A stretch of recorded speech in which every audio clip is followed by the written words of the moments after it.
Nunca tivemos tanto acesso à informação quanto hoje. Em 2026, livros, aulas e até formações acadêmicas cabem na palma da sua mão. O que antes exigia bibliotecas e quilômetros de distância, hoje chega até você instantaneamente. Mas se o conhecimento está tão acessível, por que continuamos sendo tão irracionais? Por que brigamos por simples divergências de opinião, tomamos decisões que nos prejudicam e repetimos os mesmos erros constantemente? Se o problema não é falta de informação, então o que é? A forma como a nossa mente processa todo esse conhecimento é o que realmente está por trás da ilusão da racionalidade. O neurologista e neurocientista português Antônio Damasio, a partir de diversos estudos sobre o cérebro, propôs algo profundamente contraintuitivo. Não existe razão sem emoção. Tudo o que pensamos e decidimos passou antes por um filtro emocional, e provavelmente você nem percebeu.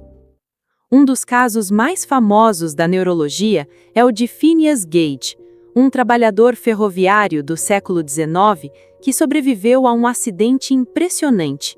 Uma barra de ferro atravessou seu crânio, danificando parte do lobo frontal. Ele continuou vivo, continuou inteligente, mas sua personalidade mudou drasticamente. Tornou-se impulsivo, instável, socialmente inadequado. Casos como esse ajudaram a revelar que o lobo frontal está profundamente ligado à regulação emocional e ao comportamento. Décadas depois, estudando pacientes com lesões semelhantes, Damasio desenvolveu a hipótese dos marcadores somáticos. Segundo essa hipótese, as experiências que temos ao longo da vida geram respostas emocionais no corpo, alterações na frequência cardíaca, tensão muscular, liberação hormonal. O cérebro registra esses estados e os associa à experiência, transformando-os em sinais que passam a orientar decisões futuras.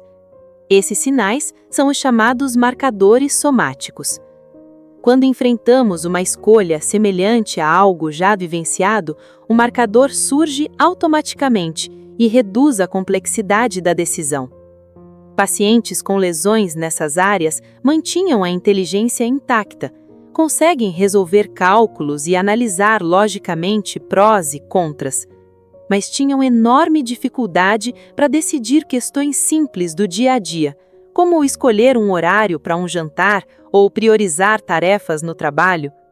Sem os marcadores emocionais, todas as opções pareciam ter o mesmo peso.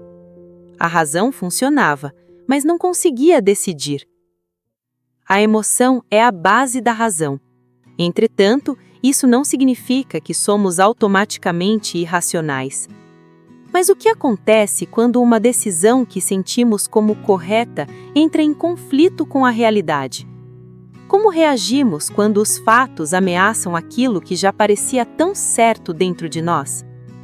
O psicólogo social Elliot Aronson, em seu livro O Animal Social, apresenta o conceito de dissonância cognitiva.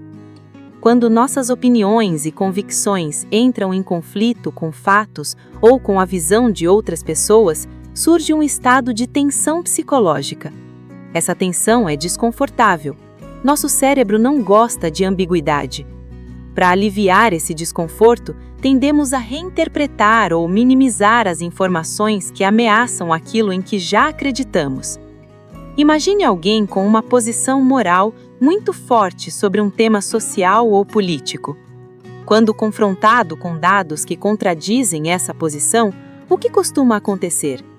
Em vez de mudar de ideia imediatamente, como imaginamos que alguém racional faria, a pessoa questiona a fonte, relativiza o dado ou encontra uma explicação alternativa. A dissonância diminui, a identidade permanece intacta e a sensação é de que a decisão foi puramente racional, quando na verdade, muitas vezes, apenas protegemos aquilo que já sentíamos antes. Até aqui, vimos que nossas experiências moldam a forma como percebemos o mundo, e que defendemos essas percepções a ponto de, às vezes, distorcer a própria realidade. Mas isso levanta uma questão ainda mais profunda. Até que ponto o ambiente ao nosso redor e os processos que ocorrem dentro de nós influenciam a formação dessas emoções? Como fatores biológicos, sociais e históricos participam da criação dos marcadores somáticos e da necessidade de racionalizar aquilo que nos causa dissonância? O professor e neurocientista Robert Sapolsky explora essa complexidade em sua obra Comporte-se. Sapolsky argumenta que nenhum comportamento pode ser compreendido isoladamente. Para entender uma ação, é preciso voltar no tempo.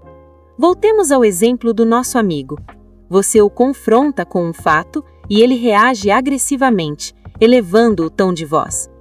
O que levou a essa reação? Segundos antes da explosão, circuitos cerebrais ligados à percepção de ameaça foram ativados, estruturas do sistema límbico que avaliam risco, inclusive risco à identidade. Horas antes, ele pode ter dormido mal, o que reduz a atividade do córtex pré-frontal, região do cérebro associada ao autocontrole e ao planejamento, tornando-o mais impulsivo. Dias ou semanas antes, níveis elevados de estresse podem ter alterado seu equilíbrio hormonal, aumentando sua reatividade. Anos antes, experiências de infância em ambientes instáveis podem ter moldado sua sensibilidade a ameaças sociais. Ainda antes disso, condições durante a gestação, como o estresse materno ou privação nutricional, podem ter influenciado sistemas biológicos ligados à resposta ao estresse. E ampliando ainda mais a escala, vivemos em culturas que atribuem grande valor a status, pertencimento e identidade, traços com raízes profundas na nossa história evolutiva. Nenhuma dessas camadas, isoladamente, explica o comportamento, mas juntas, elas tornam a reação menos misteriosa. O que chamamos de decisão começa a parecer menos um ato puramente racional e mais o ponto final de uma longa cadeia de influências. Agora que vimos que nem sempre aquilo que consideramos racional realmente é, talvez valha a pena refletirmos com mais cuidado sobre nossas atitudes no dia a dia. Na próxima vez que surgir uma divergência de opiniões, lembre-se de que tanto você quanto a outra pessoa estão interpretando o mundo através das lentes daquilo que acreditam ser racional. Antes de julgar ou condenar alguém por uma decisão equivocada, vale perguntar: se eu tivesse vivido as mesmas experiências, enfrentado as mesmas circunstâncias e formado as mesmas emoções, será que agiria de forma diferente? Talvez, na maioria das vezes, a resposta seja mais desconfortável do que imaginamos.